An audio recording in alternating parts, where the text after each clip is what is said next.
تو میرے محترم سامعین، حضور علیہ الصلاۃ والسلام نے بد دعا فرمائی، فرمایا کہ ہلاک ہو جائے، برباد ہو جائے وہ بندہ جو رمضان کا مہینہ پائے اور پھر اللہ سے بخشش نہ کروا سکے۔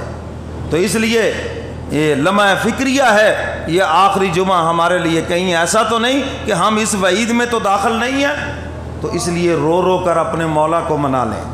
یہ جو 1-2 دن ہیں، 2-3 راتیں ہیں، مولا کو منا لیں، اور وہ اتنا مہربان ہے، اب تو وہ راضی ہونے کے لیے خود ہی تیار ہے۔ 11 مہینے گناہ گار اللہ کی رحمت کو تلاش کرتے ہیں، اور رمضان کے مہینے میں اللہ کی رحمت گناہ گاروں کو تلاش کرتی ہے، اور ہر رات آسمان دنیا پر اعلان ہو رہا ہے، حل من مسترزق، ہے کوئی ہم سے رزق مانگنے والا، کھول دے پرنالے ہم، حل من مستغفر، ہے کوئی معافی مانگنے والا، کوئی ہم سے سلو کرنے والا۔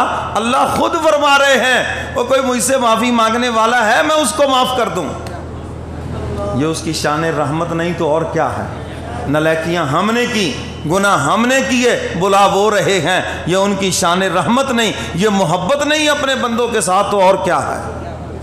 خود بلا رہے ہیں۔